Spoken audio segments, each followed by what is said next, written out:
Unless the laws of physics, FIFA, and common sense all quit at the same time, these are 20 records that'll never be broken.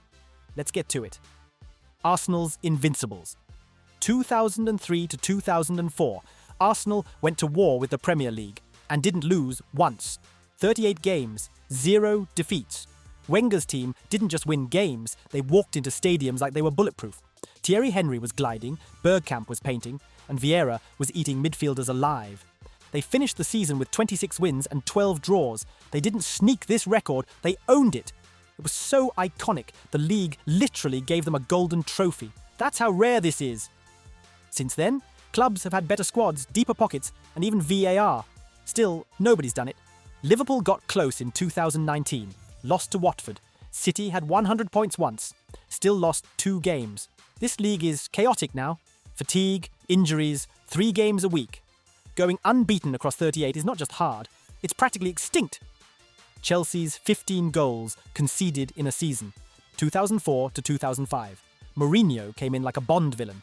Cold, calculated, untouchable. And his Chelsea side didn't just defend, they erased you. 38 league games, only 15 goals conceded. Peter Cech was like a glitch in the Matrix. Terry and Carvalho didn't let strikers breathe. Claude Makelele vacuumed up every midfield mess. It wasn't football, it was a steel wall wearing blue kits. Modern teams can't defend like that. You've got fullbacks acting like wingers, high lines, sweeper keepers, and managers who panic when they don't have 75% possession. The game's too open now. No one's finishing a season with numbers that's stingy again. Real Madrid's 15 Champions League titles. Madrid don't chase the Champions League. The Champions League chases Madrid. They won the first 5 in the 50s, then hit double digits while everyone else was still arguing over who had better away goals. Then came Zidane's three-peat, 2016, 2017, 2018. And just when you thought they were done, they added more. Now, 15. That's not a stat. That's a monarchy. Second place is Milan, with 7. Half of Madrid's. No team can touch this unless UEFA lets them enter 2 clubs at once. And even then, good luck, because you don't just beat Madrid in Europe, you survive them.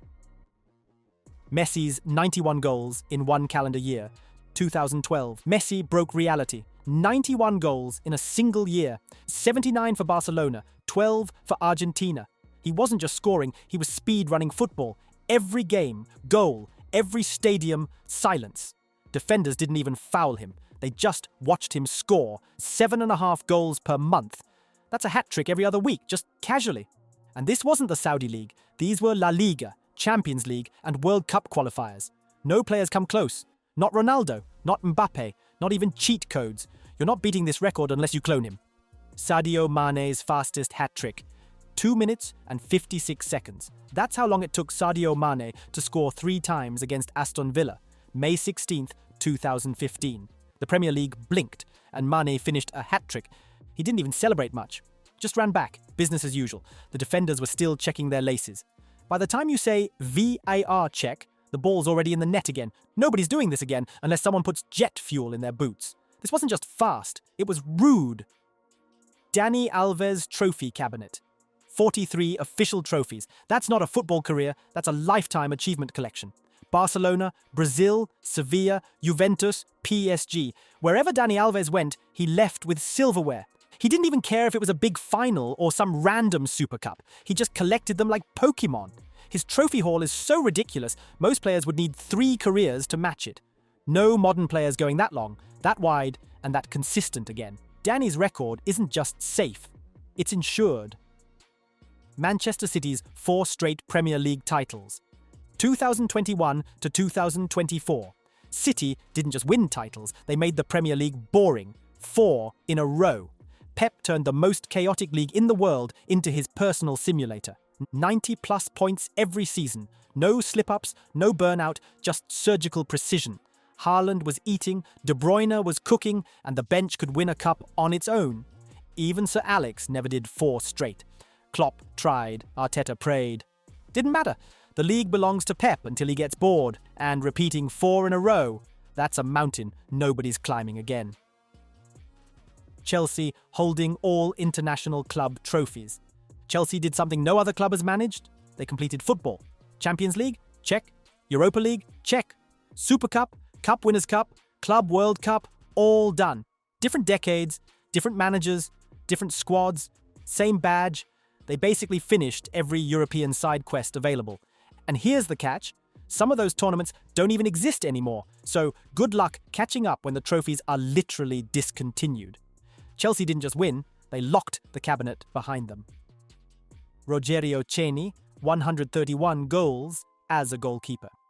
Rogerio Coutinhos wasn't just saving goals, he was scoring them. One club, Sao Paulo, one position, goalkeeper, total goals, 131, penalties, free kicks. You name it, he took it. He didn't jog forward occasionally, he was on the team sheet for goals. At one point, he had more goals than most midfielders in Brazil's top flight. Most keepers don't score once. He hit triple digits, nobody's catching him. Unless your goalie is secretly Ronaldinho, this one's safe forever. Peles 3 World Cups, 1958, 1962, 1970. Pele didn't just win World Cups, he hoarded them. At 17, he was dropping goals in a final. By 29, he was lifting his third. 21 players have won 2 World Cups. Only one man has 3. That's not just greatness, that's myth-level dominance. The modern game barely lets players peak at 3 World Cups. And even if Mbappe tries, he needs 3 perfect squads, 3 perfect runs, and 0 injuries. Pele already did it, and smiled while doing it. Think any of these records can actually be broken? Smash that like button, drop your prediction in the comments, and subscribe for more football chaos that even FIFA can't rewrite. Let's continue. Longest penalty shootout. 2005, Namibian Cup, Peles versus Civics. The game finished, and it didn't just go to penalties, it went to war. 48 spot kicks. Let that sink in. Peles won 17-16 after what felt like a lifetime of shootouts. It wasn't a football match anymore. It was a penalty-themed endurance test. The ref probably aged 5 years on the spot. Coaches were subbing in defenders just to take kicks. Fans left and came back. Some say it's still going on spiritually. Try doing that now with VAR breathing down your neck and keepers getting booked for blinking too early. Today's shootouts barely make it past round 6. But Richie de Laet, 2 league titles in 1 season, 2016. Richie de Laet might have had the craziest football flex of all time. He started the season with Leicester, then got loaned to Middlesbrough mid-season. Guess what? Leicester won the Premier League, Middlesbrough got promoted, he got medals for both. In the same year, imagine winning 2 titles and not even needing to play FIFA career mode to do it. He literally partied with Vardy and then caught the train to Boro's promotion parade. To repeat that, you need a perfect loan spell, 2 perfect squads, and the most generous rulebook in football history. Basically, it was a glitch in the system. Archie Thompson, 13 goals in 1 international match. Australia versus American Samoa, 2001, World Cup qualifiers. The final score, 31-0. That's not a match, that's a national emergency. But the craziest part, Archie Thompson scored 13 of them. Every time Samoa kicked off, Archie just ran it back like it was Sunday League. The scoreboard guy gave up after goal number 9. His teammates literally stopped celebrating because their hands were tired. FIFA's since changed the qualifying format, so this kind of mismatch can't happen again. Which means Archie's stat is locked behind a wall of bureaucracy and shame. Almo Ali scored in 3 continental tournaments.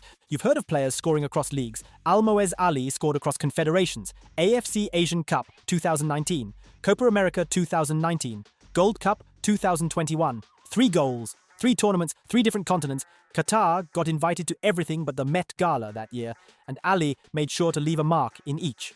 He wasn't just scoring, he was collecting visa stamps with goals. Unless you're a national team ambassador with diplomatic immunity, you're not pulling this off again. The man basically completed a football UN tour. Dejan Stanovic, 3 countries, 1 World Cup legend. Dejan Stanovic played in 3 different World Cups, for 3 different countries. In 1998, he played for Yugoslavia. 2006, Serbia and Montenegro. 2010, just Serbia. Same guy, different flags, probably the same passport photo.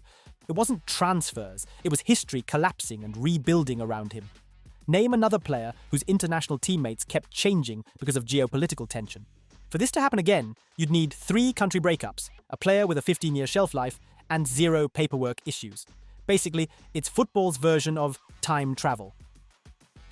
Just Fontaine, 13 World Cup goals in 1 edition. 1958. Just Fontaine didn't just win the Golden Boot, he stomped on it. 13 goals, 6 matches, that's over 2 goals per game. France didn't win the tournament, but Fontaine became immortal. He wasn't stat padding against minnows either. 4 in the third-place match, goals in every round. The man turned Sweden into his personal goal fest. Today's players are lucky to hit 5 in a full World Cup. Fontaine did 13 without even needing extra time. If this gets broken, defenders have officially quit. Celtic's all-local European champions. 1967, the Lisbon Lions. Celtic lifted the European Cup with a squad entirely born within 30 miles of their stadium. 14 local lads, 1 goal, 1 legendary night.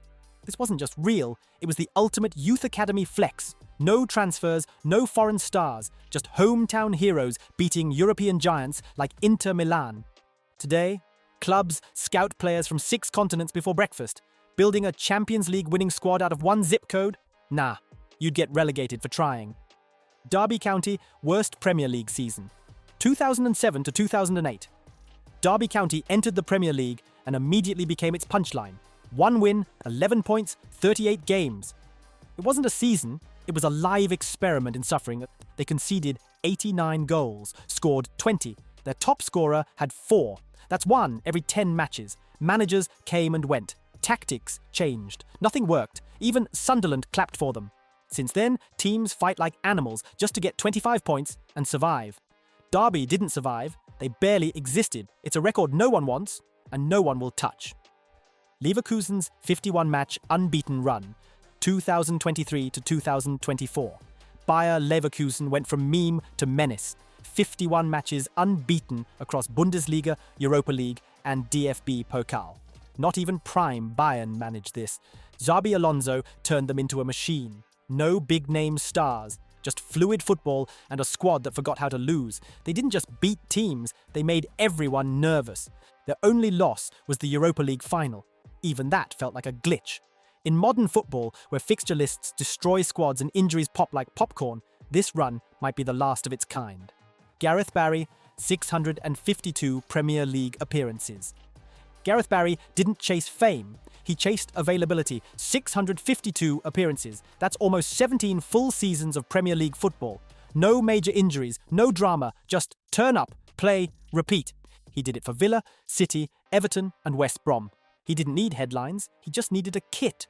Coaches loved him because he never got tired, never caused problems and always did the job. Modern players? Burnout by 30th, rotation every week. Barry just kept showing up like your reliable old microwave. You'll never see that number again. So which one of these records blew your mind the most? Was it Maine's microwave hat trick? Or Sini's goalkeeping masterclass? Maybe Richie DeLayet pulling off football's greatest buy one get one free? And if you think someone's going to break any of these, tell us how. We'll wait. Seriously, send blueprints like subscribe and follow. And come back for more football drama in snackable football doses.